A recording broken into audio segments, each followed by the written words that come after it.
Today we begin our journey through 1st and 2nd Chronicles. The Chronicles include a lot of history that's already been recounted in 1st and 2nd Samuel and in 1st and 2nd Kings, but it's told with a different emphasis in mind. Samuel and Kings were written during the exile, after the fall of Jerusalem, and through those the Lord was making it clear to His people who were in exile that all of this is happening because of their persistent disobedience of God. But 1st and 2nd Chronicles was written after the exile, after the people of God had returned home to Jerusalem. They no longer have a king.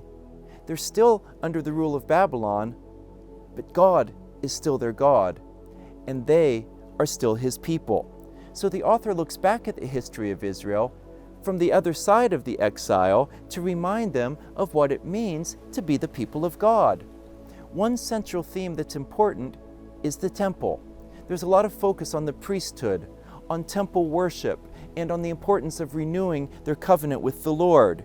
After they returned from exile, the temple was rebuilt, and the author looks back at the original temple to remind them of the central importance of keeping the covenant that they had made with God, to be His people, to obey Him, to love Him, and to worship Him. The writer of 1st and 2nd Chronicles focuses mostly on the kings of Judah, and he draws a very clear contrast between the godly kings of Judah and the wicked kings of Judah, and he emphasizes the immediate retribution of the Lord for disobedience to Him, and the rewards of righteousness and of keeping His covenant. And he puts a special emphasis on each king's attitude towards the temple and towards proper worship of the Lord. Nearly half of 1st and 2nd Chronicles focuses on David and Solomon, because David's the one who God promised that he would never break His covenant with His people, and because Solomon is the one who built the temple of the Lord in Jerusalem. And because of this, the writer emphasizes the good parts of David's life and of Solomon's life. He leaves out the part about David's sin with Bathsheba, and he leaves out the part of Solomon's idolatry that he practiced late in his life. Next week, we'll look at the details from today's reading in chapters 1 to 4, along with next week's reading from chapters 5 to 9. But today, I just want to lay a foundation through which we can see and understand 1st and 2nd Chronicles as a whole. And what we see in 1st and 2nd Chronicles is a call to revival and renewal in Israel. He reminds them that the consequences of following the Lord or turning away from the Lord are still the same after exile as they were before exile. If Israel obeys, there will be blessing. If they disobey, there will be painful discipline.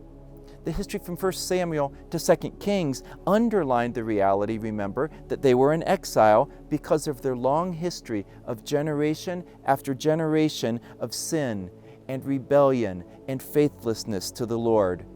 But while 2 Kings ends with sadness and grief, 2 Chronicles ends with hope. 1st and 2nd Chronicles isn't looking behind, it's looking ahead to a new future as the people of God. The writer is calling the people of God to return to Him, and he's giving them a hopeful picture of what it could be to live faithfully together as God's people. And a key verse of hope for God's people that's found in all of this is 2 Chronicles chapter 7, verse 14. Now, this is not a promise for the healing of any nation who happens to pray.